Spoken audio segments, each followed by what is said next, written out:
오늘 말씀은 창세기 33장 4절에 있는 말씀으로 서로 안고 의다, 서로 안고 의다 라는 제목으로 하나님 말씀 증거하겠습니다.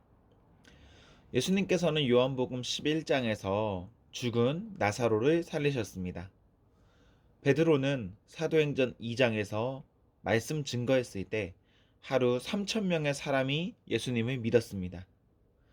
모세는 출애굽기 14장에서 손을 바다 위로 내밀어 바다를 많은 땅이 되게 하였습니다. 우리는 흔히 이런 일을 기적이라 말합니다. 기적은 상식으로는 생각할 수 없는 아주 기이한 일이라는 의미입니다. 우리가 어떤 절박한 상황에 있다 생각해 보십시오. 우리는 그 절박함 때문에 내 능력, 내 노력으로는 해결할 수 없음 때문에 기적을 바랍니다. 하나님을 믿는 우리뿐이겠습니까? 귀신을 믿는 사람들도, 심지어 하나님이 없다 하는 사람들도, 신 존재 자체를 부정하는 사람들도 때가 되면 간절히 기적을 바랍니다. 죽은 사람이 살고 한꺼번에 많은 사람이 예수님을 믿고 홍해가 갈라지는 것, 이런 등등등 위에서 언급한 우리가 일반적으로 생각하는 기적이 있는데, 저는 이와 함께 우리가 놓치고 있는 아주 중요한 기적이 오늘 본문에 기록되었다 봅니다. 오늘 본문을 통해 제가 보는 기적은 서로 안고 우는 것입니다. 사람과 사람이 만나서 안고 우는 것, 형제가 만나 안고 우는 것이 왜 기적이냐 물을 수 있지만, 저는 확신합니다. 오늘 본문이 있기까지의 과정, 지난 날들을 돌이켜보면 이 일은 기적입니다. 이런 말을 들어보신 적 있으십니까? 머리에서 가슴까지 가는 길이 가장 멀다. 머리에서 가슴까지는 한 뼘, 두 뼘이면 될 아주 가까운 거리입니다. 그런데 그 길이 얼마나 멀고 험난한지 우리는 길게 설명하지 않아도 알 수 있습니다. 우리가 생각하는 어떠한 이상이 있습니다. 그런데 그 이상이 현실이 되기까지는 과정상 많은 어려움에 부딪히게 되고, 그 어려움으로 인해 머리와 가슴은 만나지 못할 때가 많습니다. 머리와 가슴이, 사람과 사람이 마주하면 매우 가까운 거리도 우리가 마주하지 않으면 지구 한 바퀴를 돌아야 겨우 만날 수 있습니다. 사랑하는 성도 여러분, 죽어도 해결되지 못할 문제가 있습니까? 네, 있죠. 있습니다. 해결할 수 있다고는 하지만 사실상 도저히 안 되는 일이 있습니다. 그게 현실이에요. 눈물을 흘린다, 서로 안다. 이것은 너무 쉬우면서도 너무 어려운 일입니다. 남자라는 이유 때문에, 자존심이 상하기 때문에, 상대가 너무 나빴기 때문에, 내가 큰 상처 받았기 때문에든 우리는 눈물 흘리고 안기 어려운 여러 이들이 있습니다.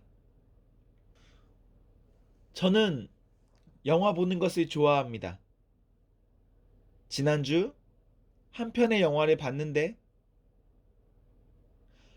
그 영화에서 여자 주인공은 어렸을 때 받은 큰 상처 때문에 눈물 흘리지 못합니다.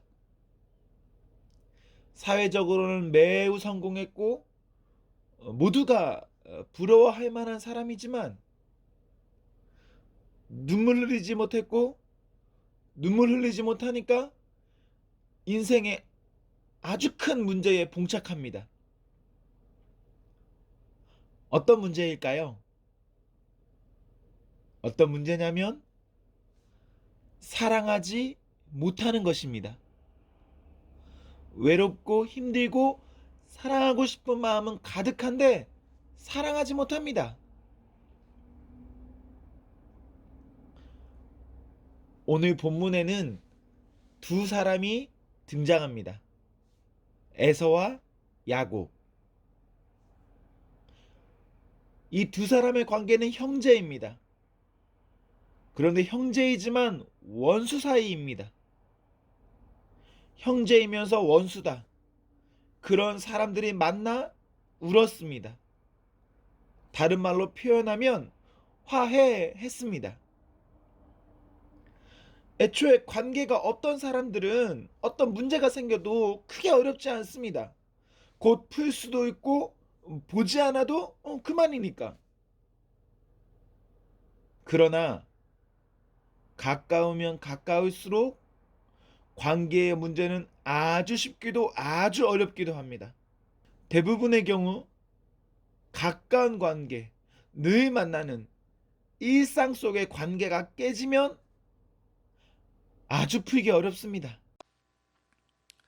혹시 우리가 이런 관계에 있지는 않습니까?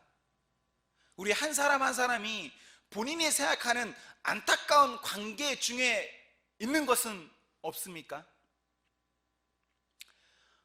사랑하는 성도 여러분, 우리가 이러한 관계 가운데 있다면 하나님 주시는 은혜로 깨끗이 나음받는 기적이 있기를 기원합니다. 우리에게는 기적이 필요합니다. 에서와 야곱, 야곱과 에서, 형제는 왜 원수가 되었습니까? 창세기 25장에 보시면 형제의 출생을 기록하고 있습니다. 그들은 쌍둥이로 어머니의 태 속에서 태어날 때까지 경쟁하듯 하며 살았습니다. 그들이 나이가 들어서 사냥할 수 있는 어떤 움직임이 가능한 나이가 되니까 동생 야곱은 형 에서의 배고픔이나 피곤함을 이용해서 떡과 팥죽으로 장자의 명분을 사들입니다. 또한 창세기 27장에서는 아버지 이삭이 큰형인 에서를 축복하려고 하자 아버지를 속여서 자신이 형 에서가 받을 축복을 거짓으로 받아냅니다. 조금 더 쉽게 정리하면 이런 겁니다.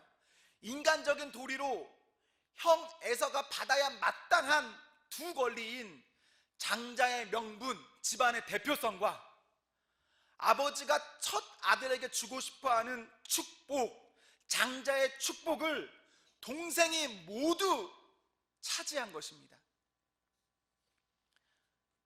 우리가 에서라고 한번 생각해 보십시오. 내가 에서다. 어떻겠습니까? 이유야 어쨌든 내가 에서다. 그런데 내 동생이 내가 가져야 될 두 가지 당연한 권리에 대해서 다 가져갔다. 어떤 마음이 들겠습니까? 여러분, 가만히 있을 수 있겠습니까?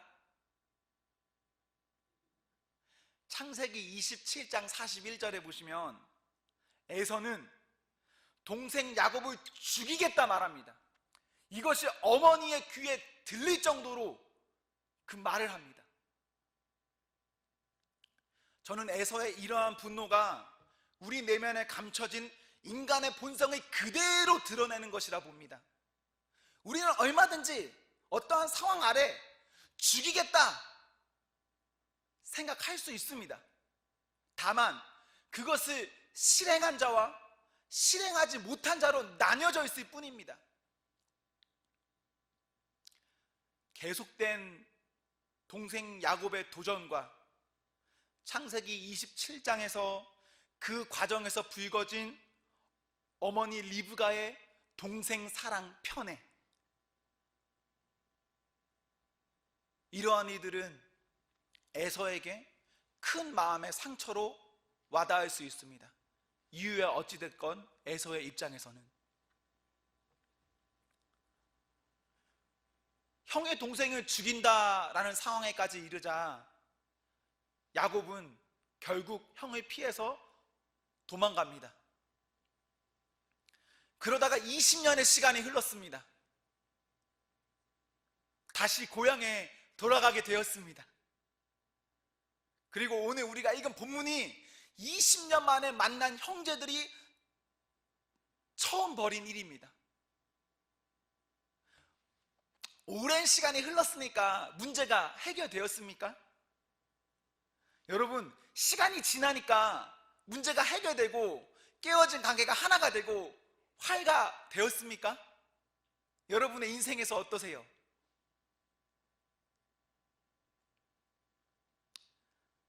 창세기 32장에 보시면 야곱은 형 에서 만나기를 무서워합니다. 두려워합니다. 형이 400명의 사람들이 몰고 자신에게 오고 있었는데 야곱이 이 소식을 들었을 때 공포스러워합니다. 단순히 에서가 이끌고 오는 400명의 사람들을 20년 만에 만나는 동생의 환영단으로 볼 수 없기 때문에 그렇습니다. 야곱이 천사와 씨름했다라는 말을 들어보신 적 있으십니까? 찬송가로도 있죠. 이것이 이 씨름했다라는 이 구절이 오늘 본문 직전에, 에서를 만나기 직전에 있었던 일입니다. 야곱은 자신의 허벅지 관절 환도뼈가 부러졌음에도 끝까지 매달려 자신의 불안정한 날, 그 어려운 날, 험난한 날, 형님과 대면할 그날에 하나님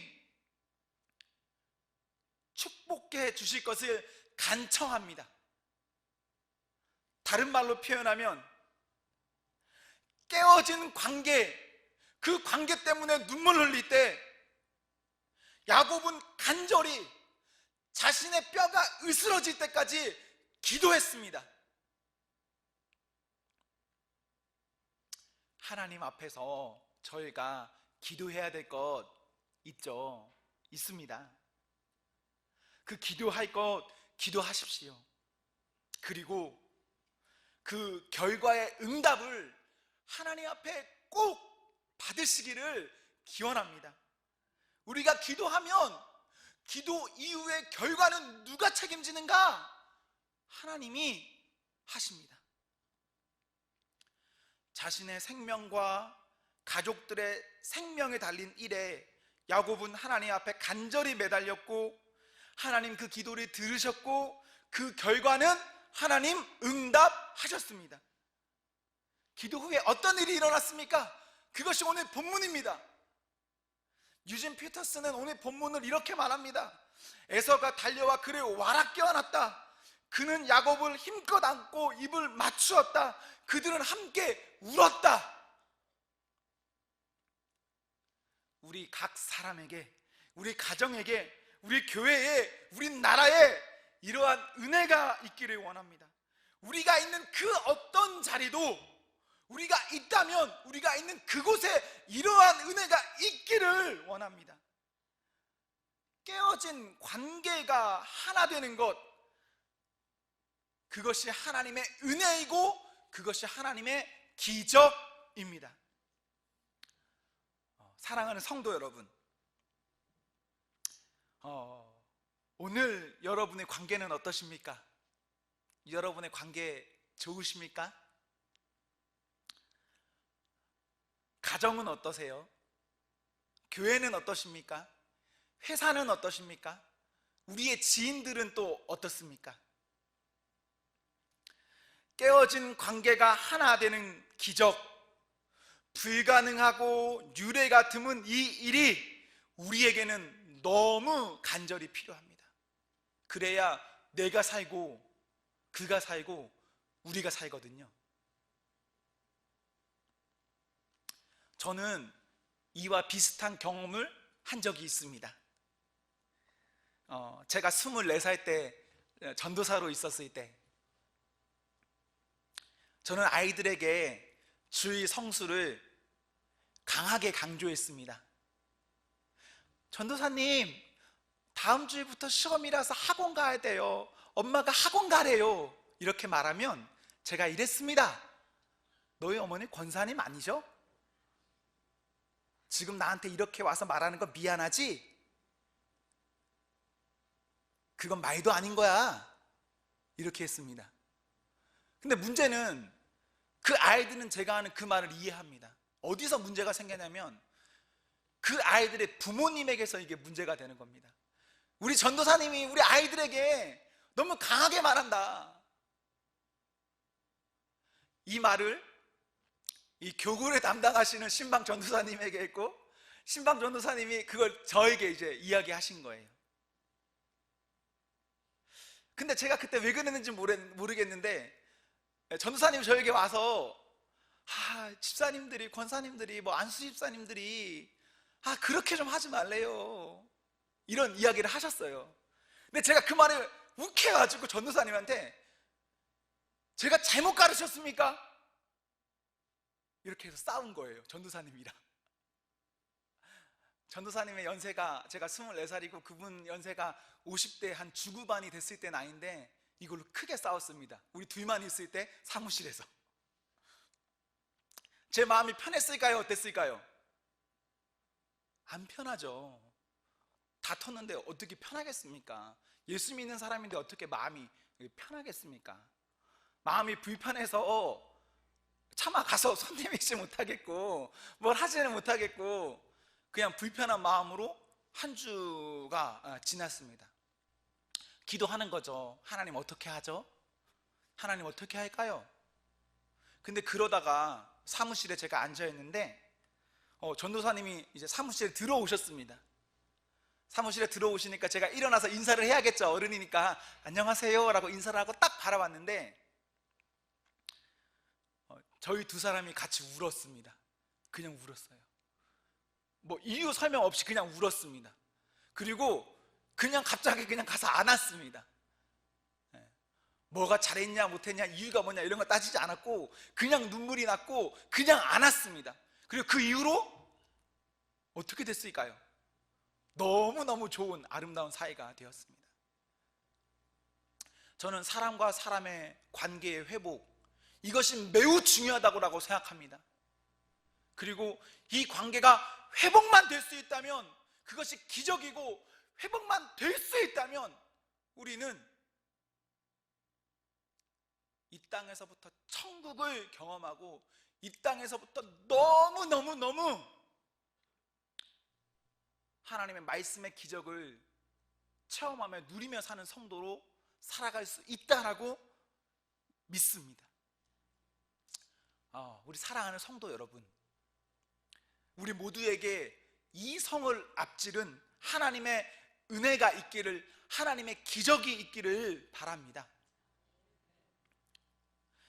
그리하여 그저 보기만 해도 이해할 수 없는 가슴의 뜀과 눈물이 나고 달려가서 안고 울고 관계가 회복되고 사랑할 수 있기를 기원합니다.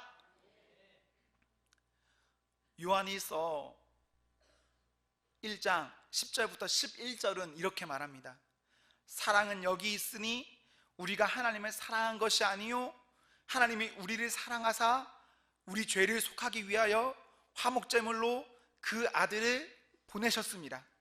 사랑하는 자들아, 하나님이 이같이 우리를 사랑하셨은즉 우리도 서로 사랑하는 것이 마땅하도다. 내가 먼저 손 내밀 수 있습니다. 그리고 내가 먼저 나의 과오를 고백할 수 있습니다. 원수라도 사랑할 수 있습니다. 관계의 회복은 시작될 수 있습니다. 하나님께서 우리 주 예수 그리스도로 그 사랑을 우리에게 모범 보이셨습니다. 우리도 마땅히 그 모범에 따라서 사랑할 수 있습니다.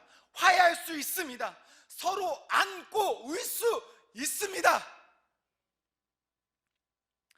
사랑하는 성도 여러분, 예배가 마치고 돌아가시면 서로 사랑하십시오.